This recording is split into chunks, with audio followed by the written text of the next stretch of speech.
ఆంధ్రప్రదేశ్‌లోని రాజకీయ పరిస్థితుల గురించి, అలాగే ఆంధ్రప్రదేశ్‌లోని రాజధాని అంశాలను ఇతివృత్తంగా తీసుకొని తెరకెక్కుతున్నటువంటి చిత్రమే 'రాజధాని ఫైల్స్'. 'రాజధాని ఫైల్స్' పేరుతో ఒక చిత్రం ఇప్పుడు ప్రేక్షకుల ముందుకు రాబోతున్న నేపథ్యంలో, అసలు ఆ చిత్రంలో ఎటువంటి అంశాలను చూపించి ఉండొచ్చు? అసలు ప్రస్తుతం ఆంధ్రప్రదేశ్‌కి రాజధాని ఉందా? లేదా? అమరావతి ఆంధ్రప్రదేశ్‌కి రాజధాని కాదా? అవునా? అనేటువంటి అంశాలను మనం ప్రధానంగా ఈరోజు ప్రస్తావన చేసేటువంటి ప్రయత్నం అయితే చేద్దాం. మనతో పాటు ప్రముఖ రాజకీయ విశ్లేషకులు కేపీ రావు గారు మనతో ఉన్నారు. ఆయనతో మాట్లాడదాం. సార్ నమస్తే సార్. నమస్తే అండి. కేపీ రావు గారు, ఆంధ్రప్రదేశ్‌లోని రాజకీయ పరిస్థితుల గురించి, అలాగే రాజధాని అంశాలను ఇతివృత్తంగా తీసుకొని తెరకెక్కుతున్న చిత్రమే 'రాజధాని ఫైల్స్'. 'రాజధాని ఫైల్స్' ఈరోజు ప్రేక్షకుల ముందుకొచ్చింది. ఏంటి సార్, ఏ ఏ అంశాలను ప్రధానంగా వాళ్ళు తీసుకొని ఆ చిత్రాన్ని తెరకెక్కించారు? అసలు ఆంధ్రప్రదేశ్‌కి రాజధాని ఉందా? అమరావతి ఆంధ్రప్రదేశ్ రాజధాని అవునా? కాదా? అంటే ఏం చెప్తారు? సార్ ముందుగా నేను మీ దృష్టికి తీసుకొచ్చేది ఏంటంటే, అమరావతి ఆంధ్రప్రదేశ్‌కి రాజధాని. హ్మ్. అది ఆంధ్రప్రదేశ్‌కి రాజధాని లేదు అనేటువంటి మాట్లాడే వాళ్ళు రాజకీయ లబ్ధి పొందడానికి దురుద్దేశంతో దుర్మార్గంగా మాట్లాడుతున్నారు. హ్మ్. సెక్రటేరియట్, అసెంబ్లీ, హైకోర్టు కట్టుకుని పక్కా బిల్డింగ్స్ లో 10 సంవత్సరాల నుంచి అక్కడ నడుస్తున్నప్పుడు సెక్రటరీ అసెంబ్లీ ప్లస్ ఈ హైకోర్టు కూడా 2019 నుంచి 5 ఏళ్ళు 6 ఏళ్ళు అవుతుంది నడుస్తుంటే అమరావతి రాజధాని కాదు, ఏపీకి రాజధాని లేదనేది మూర్ఖత్వంగా మాట్లాడి రాజకీయ లబ్ధి పొందాలనేటువంటి వ్యక్తులు స్వాతంతో మాట్లాడితే కానీ అది ఆంధ్రప్రదేశ్కి అమరావతి రాజధాని. దాంట్లో ఎవరు రెండో ఆలోచన చేయాల్సిన అవసరం లేదు. హ్మ్. ఇంకొంతమంది అది టెంపరరీ రాజధాని అంటారు. అది చాలా దుర్మార్గపు మాట. ఎందుకంటే ఒక వ్యక్తి నేను పూరి గుడిసె కట్టుకుంటాను, అది నా ఇల్లు అని చెప్తాను. కాదని ఎవరైనా అనగలరా? కొంచెం డబ్బులు వస్తే పెంకుటీలు కట్టుకుంటారు, ఇంకొంచెం డబ్బులు వస్తే డాబా కట్టుకుంటారు. అలాగే ముందు ఒక రాజధాని కట్టారు, హ్మ్. బిల్డింగ్స్ కట్టారు, పక్కా బిల్డింగ్స్ కట్టారు, నడుస్తుంది అక్కడ. అది టెంపరరీ రాజధాని అనే మాట చాలా దుర్మార్గం. అసలు ఆలోచన ఉండి మాట్లాడుతారా, ఆలోచన లేకుండా మాట్లాడతారా? ఇప్పుడున్న వనరులతో ఈ రాజధాని కట్టాము, ఇంకొంచెం వనరులు వచ్చాక ఇంద్రప్రస్థం లాంటి బిల్డింగ్స్ కడతాము, అప్పుడు దాకా మనం ఈ బిల్డింగ్స్ లో సర్దుకుందాం అని ఒక మాట అంటే ఈ టెంపరరీ రాజధాని ఆంధ్రప్రదేశ్ రాజధాని లేదు అనే మాట్లాడే వాళ్ళకి గోప గుయ్యకొని బట్టి సమాధానం చెప్పినట్టు ఉండేది.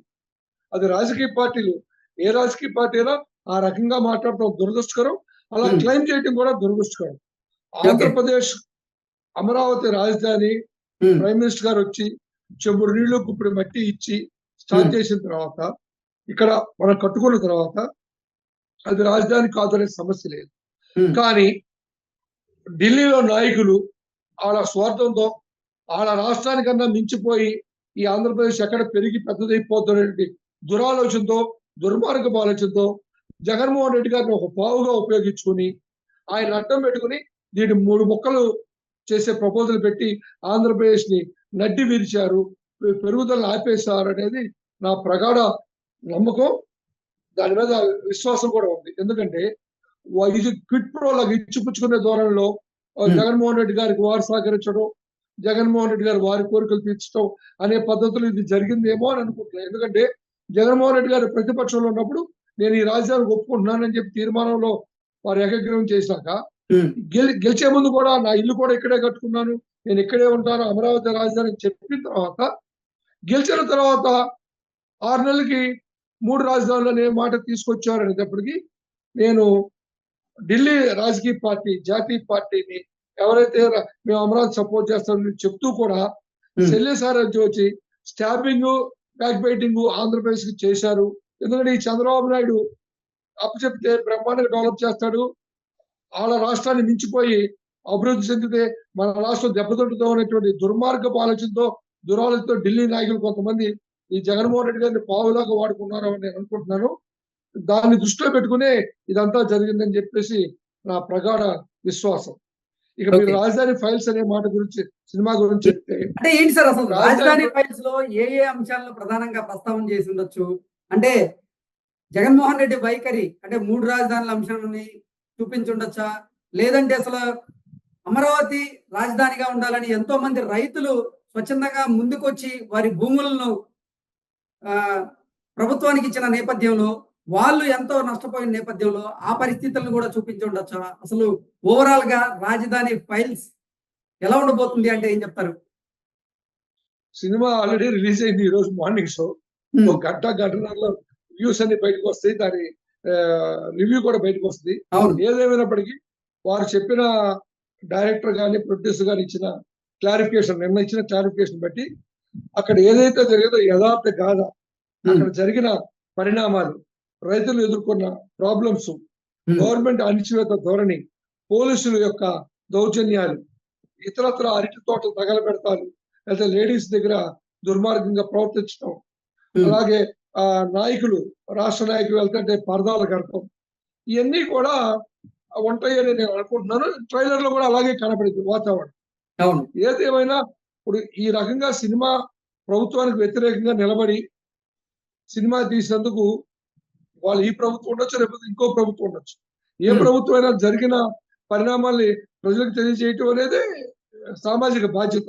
అది సినిమా ద్వారా అవ్వచ్చు, గతంలో నాటకాల ద్వారా చెప్పేవాళ్ళు ప్రజానాట్య మండలి వాళ్ళు, అది ఇప్పుడు సినిమా రూపేణ వస్తున్నారు. కొంతమంది నెగిటివ్ గా, కొంతమంది రాజకీయ నాయకులకు ఎగ్నెస్ట్ గా తీసి రాజకీయ లబ్ధి పొందాలని కొన్ని సినిమాలు తీశారు. కొంతమంది ప్రజలకు ఏం జరిగింది అమరావతిలో, ఎందుకంటే అమరావతిలో పెద్ద భూతత్వంగా చూపించారు ఈ రాష్ట్రంలో. అది ఒక కులానికో ఒక మతానికో అంటగట్టి వాళ్ళ లబ్ధి కోసమే చేశారనేటువంటి ఒక దురభిప్రాయం కలిగించే విధంగా కొంతమంది లాంగ్ టర్మ్ లో ప్రీ ప్లాన్ గా చేశారు. కాబట్టి ఆ అపోహలు తొలగిపోవాలంటే అక్కడ జరిగిన వాస్తవాలు ప్రజలకు తెలియాలని చెప్పేసి మిత్రులు కొంతమంది ధైర్యం చేసి ముందుకొచ్చి ఆ సినిమా తీశారు.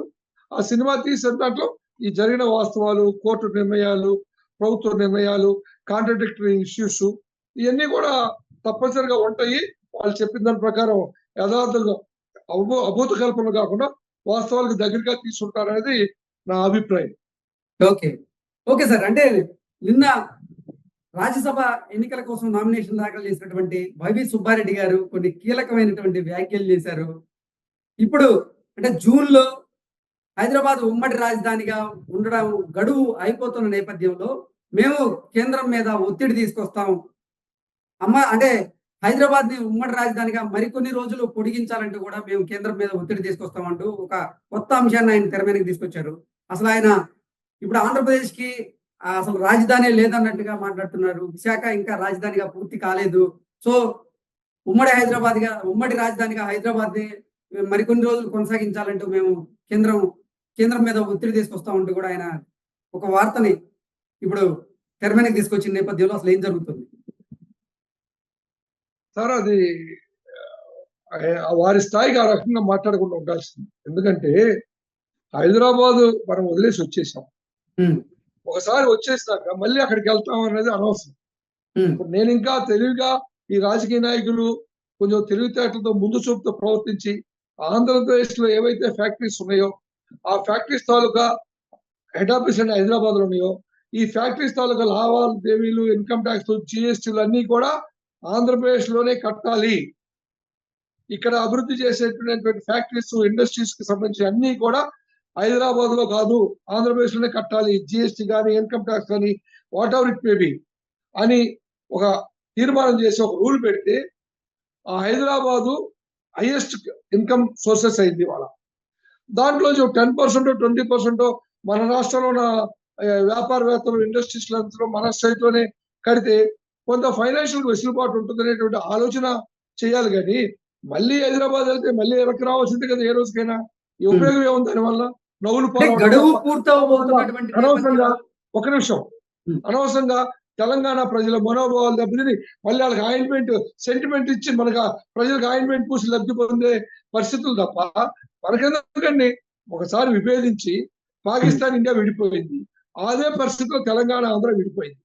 ఎవరిని ఒప్పుకున్నా ఆ రకమైన భాష వాడారు మన మీద, అంత అవమానపరిచారు, మన ఆత్మగౌరవం దెబ్బతింటారు. మనం రోషం, పౌరుషం, పల్నాటి పౌరుషం కానీ, మన యొక్క ఆందోళన అభిమానం కానీ, రాయలసీమ ధైర్యం కానీ అన్ని కూడబలుకుని మనం శంషేర్గా డెవలప్ చేసుకుని మగాడెవరో బుజ్జి అని మనం అనిపించుకోవాలి. కానీ మళ్ళీ హైదరాబాద్ వెళ్ళాల్సిన అవసరం మనకేంటండి? అక్కడ హైదరాబాద్ లో ఉన్నోళ్ళు సిగ్గుపడాలి. తెలుగు రాష్ట్రంలో ఆంధ్రప్రదేశ్ లో పుట్టి ఇక్కడ పెరిగి ఆంధ్రప్రదేశ్ డబ్బులతో సినిమా వ్యాపారం కోట్లు సంపాదించుకుంటూ ఇక్కడ ఆంధ్రప్రదేశ్ సంపాదించి ఒక మాట మాట్లాడలేడు. సాధ్యమైతే వాళ్ళ సినిమాలు బహిష్కరించాలి ప్రజలు. అలా థ్రెట్ ఇవ్వాలి. వాళ్ళ ద్వారా మనకు డబ్బు సంపాదన. ఈ సినిమా ఫీల్డ్ అంతా హైదరాబాద్ లో పెట్టుకుని దాంట్లో వచ్చే లావాదేవీలు జీఎస్టీలని హైదరాబాద్ పరిమితం చేస్తారు. ప్రపోర్షనేట్ గా మనకు కూడా ఆంధ్రప్రదేశ్ లో 26 జిల్లాలకి ఎంత అయితే వస్తుందో ఇన్కమ్ గ్రాస్, దాంట్లో ఎంత అయితే ఇన్కమ్ ట్యాక్స్ వస్తుందో, దాంట్లో ఎంత జిఎస్టీ వస్తుందో ముక్కు పిండి వసూలు చేయాలి. లేకపోతే ఆ సినిమాలు బహిష్కరించండి ఆంధ్రప్రదేశ్ లో. అలా ఇన్నోవేటివ్ ఐడియాస్ తో లాంగ్ రన్ లో మన స్టేట్ ని మనం సస్టైనబిలిటీ, సెల్ఫ్ సస్టైనబిలిటీ గా డెవలప్ చేసుకుని హైదరాబాద్ కి హైదరాబాద్ వర్షాలు అయితే రోడ్లు మునిగిపోతాయి, డ్రైనేజ్ ప్రాబ్లం అని గొల్లున బాధపడుతుంది ప్రజలు. మనం వెళ్ళి మళ్ళీ ఆడవన్నీ ఎత్తి మీద కూర్చోటండి. ఇప్పుడు నాకున్న ఇన్ఫర్మేషన్ ఈ గత 2-3 సంవత్సరాల్లో 3 లక్షల కుటుంబాలు షిఫ్ట్ అయిపోయారు. డబ్బున మహారాజులు, పూట గడవని మహారాజులు అందరూ బతుకుల కోసం హైదరాబాద్ ఉంటారు. ఇప్పుడు ఈ స్లోగన్ పెడితే మన విలువ మనమే తెలియదాచుకున్నతో దయచేసి అటువంటి ఆలోచనలు మానుకోండి. మన సెల్ఫ్ రెస్పెక్ట్ ని కాపాడండి. మన రాష్ట్రాన్ని ఎలా అభివృద్ధి చేయాలో ఆలోచన చేయండి. ఈ రాష్ట్రంలో రాజకీయ వ్యాపారం చేసేవాళ్ళు కానీ, వ్యాపారాలు చేసేవాళ్ళు కానీ, సినిమా వ్యాపారాలు చేసేవాళ్ళు, హీరోలు కానీ ఎవరైనా సరే ఈ సినిమా మీద వచ్చే డబ్బుల్లో ఇన్ని 100 కోట్లు 1000 కోట్లని డప్పాలు కొట్టుకునే హీరోలు కానీ, హీరోయిన్లు కానీ, సినిమా ఇండస్ట్రీ మొత్తం ఆంధ్రప్రదేశ్ లో ఎంత ఇన్కమ్ వస్తే అంత ఇన్కమ్ మీద జిఎస్టీ, ఇన్కమ్ ట్యాక్స్ వాళ్ళకి కట్టాల్సిందే. అలా కట్టకపోతే ఆ సినిమాలు బ్యాన్ చేయించండి. చూసుకుందాం. ఆడు కాదు ఇంకోటి వచ్చి సినిమాలు తెస్తాడు ఆంధ్రాలో. వీళ్ళే పుట్టారా, వీళ్ళే పెరిగారా ఈ సినిమా ఇండస్ట్రీలో? ఎంతో మంది మహానుభావులు ఈ తెలంగాణలో కానీ ఆంధ్రాలో తుఫాన్లు వచ్చిన వార్తలు వచ్చిన ఎంతో మంది ఆర్థిక సాయం చేశారు రోడ్డెక్కి. వీళ్ళు తెలంగాణలో కూర్చొని కనీసం ఒక మాట్లాడితే కదిలితే కప్పు కోపం, వదిలితే పావు కోపం అన్నట్టు మాట్లాడితే జగన్మోహన్ రెడ్డి గారి కోపం, మాట్లాడకపోతే చంద్రబాబు నాయుడు కోపం. వీళ్ళిద్దరు కాదు కదా ఈ రాష్ట్రం, తెలుగు ప్రజలది, 5 కోట్ల ప్రజలది. 5 కోట్ల ప్రజల కోసం మాట్లాడాలి. ఇవాళ చంద్రబాబు గారు అధికారులు ఉంటాడు, రేపు జగన్మోహన్ రెడ్డి గారు, ఇవాళ జగన్మోహన్ రెడ్డి గారు చంద్రబాబు గారు వస్తారు. వీళ్ళ అధికారం కోసం తెలుగు ప్రజలకు తాకట్టు పెట్టలేం కదా. ఐఎమ్ సారీ, ఇది చాలా దుర్దినం. అభిమానం, రోషం, పౌరుషం ఉన్నోళ్ళు ఎవరైనా సరే రాజకీయ పార్టీలు విమర్శించమాకండి. తెలుగు ప్రజల కోసం సేవ చేయండి. మీ ఆదాయంలో మాకు షేర్ ఇవ్వండి. అలా షేర్ ఇవ్వకపోతే అసలు బహిష్కరించమని చెప్పి వ్యాపారాలు కానీ, పెద్ద పెద్ద ఇండస్ట్రీలు 1000 కోట్లు పెట్టి 100 ఎకరాలు తీసుకుని, 1000 ఎకరాలు తీసుకుని హైదరాబాద్ లో కూర్చుని రాజకీయాలు చేస్తారు, అక్కడ కూర్చొని వ్యాపారాలు చేస్తారు. ఆ డబ్బంతా ఎక్కడ ఎవరిది? ఆ ల్యాండ్ ఎవరిది? ఆ ల్యాండ్ మీద వచ్చే ఇన్కమ్ ఎవరిది? నేను తమాషాగా ఉందండి. తిరుగుబాటు వస్తుంది ఏదో అనుకుంటున్నారు ఈ రాజకీయ నాయకులు, వ్యాపారవేత్తలు, సినిమా హీరోలు. సినిమా స్క్రీన్స్ తగలబెడతాయి రోజులు వస్తాయి. వీళ్ళు ఇలాగే నోరు మూసి కూర్చుంటే తెలుగు ప్రజల కోసం తెలంగాణకు వ్యతిరేకించొద్దు, ఆంధ్రాకి న్యాయం చేయండి. ఒకరికి న్యాయం చేయడానికి ఇంకో కనుపడవద్దు. 2 కళ్ళు మనయే. తెలంగాణ ప్రజలు మన సోదరులే, ఆంధ్ర ప్రజలు మన సోదరులే. ఇద్దరిని కాపాడుకోవాలి. మీ వ్యాపార లావాదేవీల కోసం, మీ మనుగడ కోసం మమ్మల్ని చంపొద్దు, తెలుగు ప్రజలకు చంపొద్దు, ముఖ్యంగా ఆంధ్రప్రదేశ్ ప్రజలకు చంపొద్దు. రాజకీయ నాయకులు ఏమే ఉండాలి, ఓట్ల కోసం 1,00,000 మాట్లాడతారు. వాళ్ళ గురించి నేను పెద్ద పట్టించుకోను. కానీ మన ప్రజలు ఆలోచించాల్సిన విషయం ఇది. 80% జరగడానికి వీల్లేదు, జరగబోదు. ఇంకేదన్నా గవర్నమెంట్ ఆఫ్ ఇండియా చండీగఢ్ లాగా హైదరాబాద్ ని government of India unit territory చేస్తే ఏమైనా ఆలోచన చేయాలి. కానీ అక్కడ తెలంగాణ సపరేట్ చేసి, ఆంధ్ర సపరేట్ చేసినట్టు హైదరాబాద్ ని యూనియన్ టెరిటరీకి చేస్తే అది అందరికీ కనెక్టివిటీ ఉంటుంది. అప్పుడు గురించి మాట్లాడచ్చు. అప్పుడు దాకా అసలు హైదరాబాద్ గురించి మనం ఎత్తద్దు. మనకు రావాల్సిన 1,80,000 కోట్ల ఆస్తులు ఉన్నాయి. ఆస్తుల గురించి మాట్లాడరు. స్టేడియాలు కట్టారు కోట్లు పెట్టి, ఒక్క స్టేడియం లేదు ఇక్కడ. దౌర్భాగ్యం. కొన్ని వేల లక్షల కోట్ల ఆస్తులు ఉన్నాయి. ఇవాళ ఏపీ బోన్స్ పంచుకున్నారని తెలిసింది, సంతోషం. 5 సంవత్సరాల నుంచి ఆ షీలాబేడి కమిటీలో ఒక ఆస్తిని షేర్ చేయాలా, ఆర్టీసీని కానివ్వండి, ఇంకొక ఆస్తులు కానీ ఏది షేర్ చేయాలా, ₹1 పట్టుకురాలా, మళ్ళీ సిగ్గు సెలవు లేకుండా వెళ్ళి హైదరాబాద్ లో ఉంటామండి. అసలు మానవ అభిమానం ఉందా మనకి? నేనైతే ప్రెస్టీజియస్